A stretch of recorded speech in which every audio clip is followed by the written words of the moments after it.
Si Esguera at saka to si ang napakagandang abogada na si Conti, no? Sa totoo lang po, nakakabighani talaga eh, no? Sabi ko nga kung gaano kaganda ang pagmumukha ni Conti, ganun din po kaganda ang kanyang ugali, no? Bagay na bagay talaga, talagang nakita niyo naman, no? Artistahin talaga si Conti, no? Okay, alam mo Conti, tsaka ikaw Esguera, pareho kayong intrigador. Pero isa lang po pinatutunayan niyan, takot po sila dito kay ano. Takot po silang lahat dito sa abogado ni Tatay Digong na si Kaufman, no? Okay.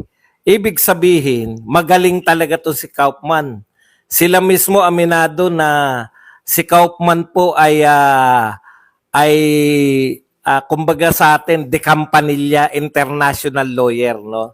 Talagang aminado sila. Kaya wala po silang magawa kundi intrigahin na lang.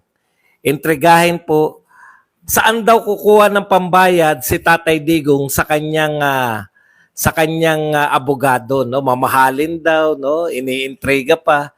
O edi una, naniniwala pala talaga kayo, no? Kasi kung naniniwala kayo na magnanakaw yung mga Duterte, real to ka, hindi nyo po problemahin kung saan kukuha ng pambayad si Tatay Digong, di ba?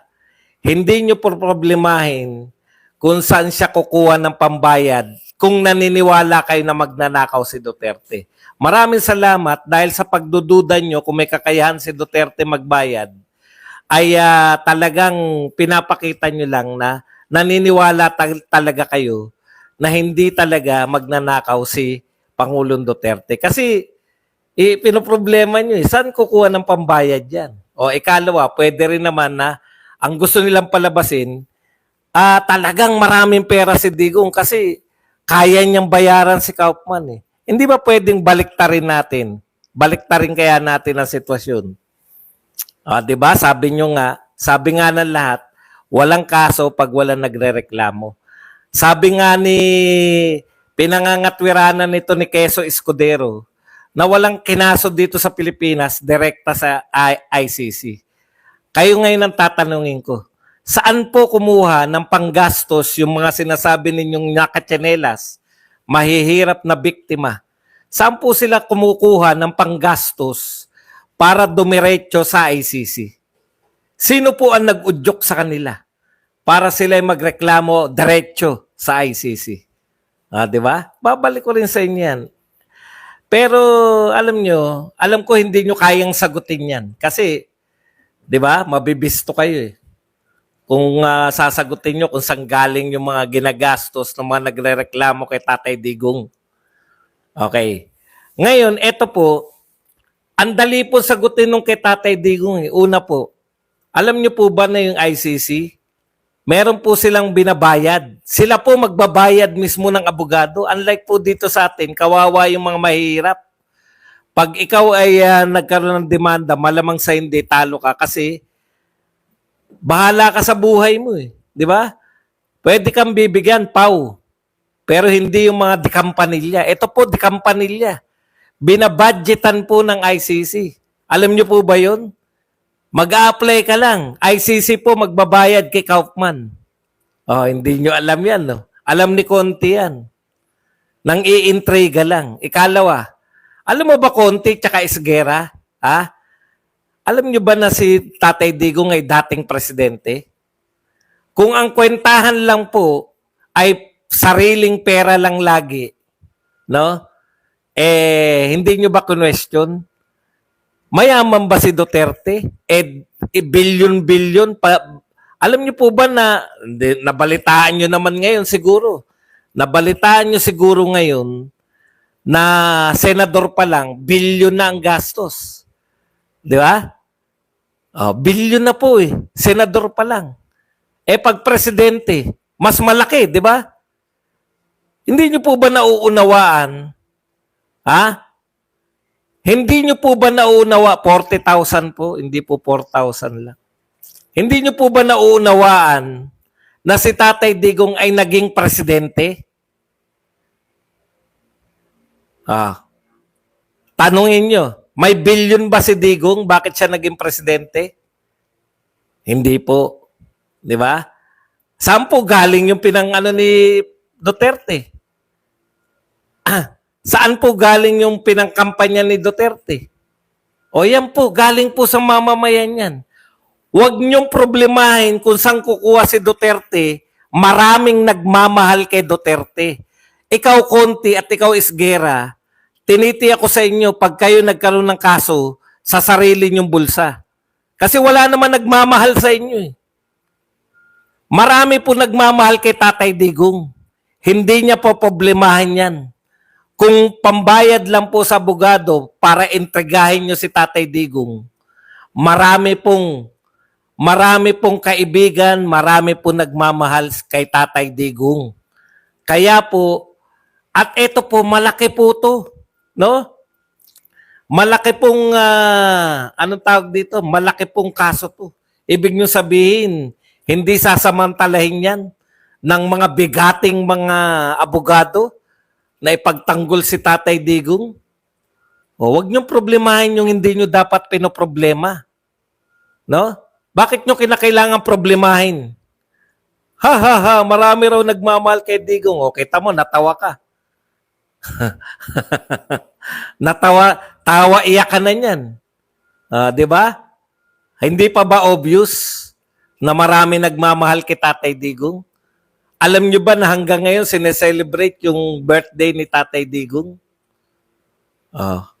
Wag naman kayong magpaka-obvious na dinideny nyo sa sarili ninyo na wala nagmamahal kay Tatay Digong. Wag naman kayong magpaka-obvious. Wala pong presidente noon hanggang ngayon, no, na ang celebration po ng birthday ay worldwide.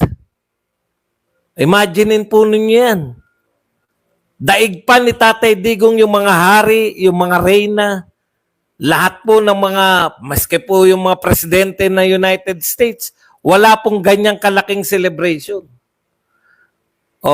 Kung ang gusto nyong palabasin ay galing sa nakaw yung ibabayad ni Tatay Digong sa abogado, di kasuhan nyo uli na magnanakaw.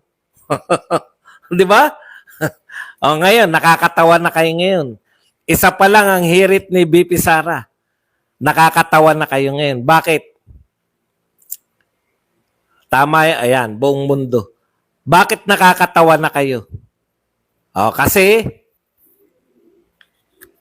paulit-ulit, press, no? Paulit-ulit, lahat ng kalaban ni Duterte, 30,000, 30,000, 30,000. Isa lang sinabi ni BP Sara. Asan yung pangalan ng 30,000? Kanya-kanya ngayong paliwanag.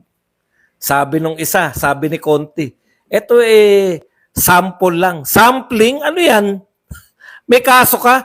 Sino mga napatay? Sino yung 30,000? Ay, sample lang po to. Meron po kami 43. Pero kung 43 po yan, ni-round up po namin. Paano kayo nag-arrive? Tignan nyo po kung susundan nyo po yung kanilang mga pinagsasabi, 43 lang po eh. Di ba? 43 lang po yung may pangalan. Okay. Bakit po importante? Mamaya po kinakailangan importante. Sinagot po yan ni Roque. Bakit po 43 lang? Kasi kayo mga bobo kayong mga DDS. Bobo daw tayo. Sa bagay, iniisip ko rin, tama nga naman. Baka nga 30,000. Kasi 43, may butal po yan eh. Pag ni-round up nyo po yung 43, pag tayo po nag-round up ng 43, 45, di ba? Pero pag ang mga kalaban ni Duterte, 43 ang namatay, round up natin, 30,000. Putang tindi nyo 30,000 ang round up ng 43. Sa mga kalaban po ni Tatay Digong. Pero sa atin, 45 lang eh, di ba? 45 lang. Ni-round up po nila, naging 30,000. Ilabas ninyo ang mga pangalan. Napaka-practical. Yan ang mga leader. Hindi po pwede na nag-aako sa kayo na may malawakang pagpatay. Sa loob ng 11 taon, may namatay na 30,000. Kasama yung mayor pa. 30,000? Ang laki nga yan. Lulan-lula ngayon yung buong mundo. Halip na digong to, 30,000 ang pinapatay. Nung tunay na actual na pangalan, 43. Ni-round up eh. 43 round up, 30,000. 43 piraso. Pag ni-round up nila, 30,000. Ngayon, ang sinasabi ni Colmenares, sinasabi ni Conti, sampling lang yan. Sample lang yan, 43. Sample? Pwede pala yun. Sample? Pag inakusahan mo yung tao na pumatay, may pangalan. Hindi po pwedeng, tingin ko rito, mamamatay tao to eh. Kasuhan natin yan. 125 pinapatay. Sino-sino po yung 125? Hindi, mukhang mamamatay tao yan. Hindi namin kilala kung sino mga pinapatay niyan. Pero yan po ay mga mamamatay tao yan. Itsura pa lang eh. Di ba? Hindi ba kayo nagagandahan kay Conti? Sobra naman kayo. Pinakamagandang abogada yan.